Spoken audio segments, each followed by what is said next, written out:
It was a crisp autumn morning, the kind where the leaves crunch underfoot like brittle memories.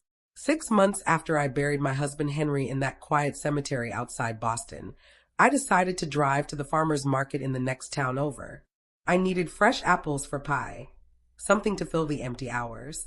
As I wandered the stalls, the smell of cinnamon and hay in the air, my eyes caught a familiar silhouette. Tall, broad shoulders, that same graying hair peeking from under a baseball cap. My basket slipped from my hands, apples rolling across the dirt. It was him, Henry, alive, laughing with a vendor over a joke I couldn't hear. My heart thundered like a storm breaking. Was I going mad? I hid behind a stack of crates, watching as he paid with cash from a wallet I recognized. The one I'd bought him for our 40th anniversary. He climbed into a truck I'd never seen and drove off. Without thinking, I got in my old sedan and followed, my hands shaking on the wheel. What I discovered that day would unravel everything I thought I knew about love, family, and the price of my silence. But it would also set me free. You see, sometimes the dead don't stay buried, and neither do the lies. The days after Henry's supposed death had been a blur of gray. I'd wake up in our creaky Victorian house in Massachusetts, the one we bought together in '78, and shuffle to the kitchen in my worn slippers, the cold hardwood floor biting at my feet. I'd make coffee for one, the steam rising like ghosts from the mug, and stare out the window at the snow-dusted garden where I'd planted roses for him years ago. Now, they were withered, thorns sharp against the frost. Laundry days were the worst. I'd fold his shirts that still smelled faintly of his cologne, pressing them to my face before tucking them away in drawers that gathered dust. Cooking became a ritual of solitude. Chopping onions that made my eyes tear more than they should, stirring soup on the stove, while the radio hummed old jazz tunes we used to dance to. The house echoed with silence, broken only by the tick of the grandfather clock Henry had fixed himself. Our son David would call once a week, his voice clipped, asking if I was managing. His wife Sarah never bothered. I'd garden in the afternoons, my knees aching as I knelt in the soil, pulling weeds that seemed to grow back overnight, much like the loneliness that rooted deeper each day. Oh, the memories that flooded me in those quiet moments. I was 25 when I met Henry at a diner in Boston, him a mechanic with grease-stained hands, me a teacher with dreams of my own. I gave it all up for him, my career, my ambitions, when we married and David came along. I stayed home, baking cookies for school events, driving to soccer practices in the rain, scraping together pennies for his college fund, while Henry worked long hours at the garage. "We'll make it, Maggie," he'd say, kissing my forehead. I believed him. I sacrificed vacations so Henry could buy tools for his business, skip new dresses to pay for David's braces. When Henry got sick 10 years ago, his heart failing, I nursed him through it, holding his hand during doctor's visits, cooking heart-healthy meals that tasted like cardboard. David was grown by then, married to Sarah, living in a fancy suburb. I'd send them money when times were tight for them, dipping into my savings. "Mom, you're a lifesaver," David would say, but the thanks grew thinner. Henry and I grew old together, or so I thought, our love like that old oak tree in the yard, strong, weathered, unbreakable. But trees can rot from the inside. As I tailed Henry's truck that day, keeping 2 cars back like in those detective shows I watched alone at night, my mind raced. He turned onto a rural road, pulling into a modest cabin hidden by pines, nothing like our home. I parked down the street, heart pounding, and crept closer on foot, the crunch of gravel under my shoes too loud in the stillness. Through the window I saw him.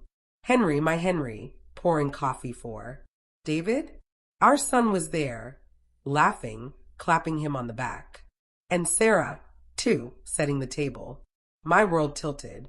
I pressed against the cold glass, breath fogging it, listening to snippets through a cracked pane. "The insurance payout came through, Dad," David said. "500,000. Mom thinks you're gone. It's perfect." Henry chuckled. She always was too trusting. "This way, we split it, start fresh. No more scraping by." Sarah smirked. "She called yesterday, whining about being lonely, as if we owe her." The words stabbed like knives.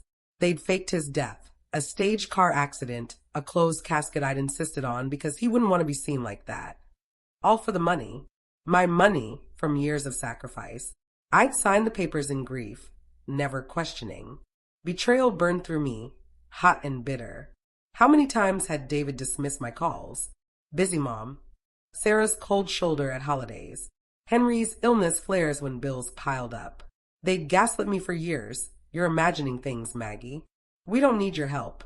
Entitled, manipulative, turning my love into a weapon against me. That night, back home, I sat in the dark kitchen, the clock ticking like a countdown.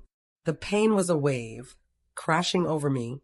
Nostalgia for the family I thought we were. Heartbreak at the lies. But beneath it, a spark ignited. Enough. I'd given my life to them, folded myself small to make them big. No more. I reflected on the emptiness, the unappreciated years. Wisdom came slow, like dawn after a long night. Love without boundaries is just a cage. I needed dignity, peace. The next morning, I acted quietly, my hands steady for the first time in months. I called my lawyer, an old friend from teaching days. Change the will, I said.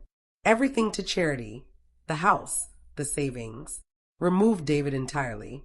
I canceled the life insurance beneficiaries, citing fraud. Oh, the irony. I packed a suitcase with essentials. My mother's necklace, symbol of unbroken strength. Photos of happier times, now just paper memories. I changed the locks, the sound of the key turning like reclaiming control. No dramatic scenes, just silent steps toward freedom. The broken bowl from last night's dinner, shattered when I dropped it in shock, lay in the trash, a symbol of what couldn't be mended. I left a note on the table, I know, and drove away to a small cottage by the ocean I'd rented in secret, waves whispering promises of new beginnings. They came 2 days later, banging on the door of the empty house. I wasn't there, but I imagined it, David's panic, Sarah's fury, Henry exposed. My phone rang endlessly. Mom, what the hell?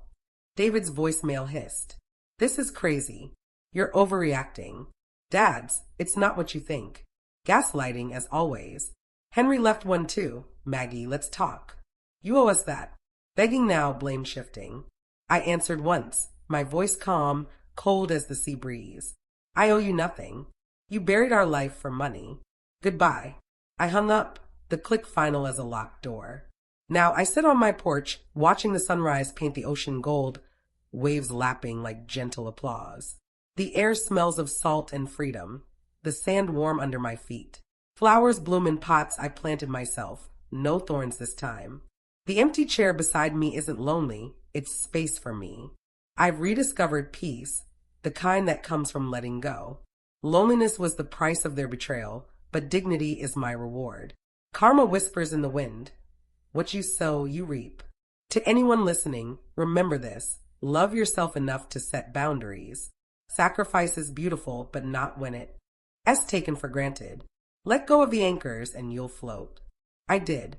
And for the first time in years, I feel alive.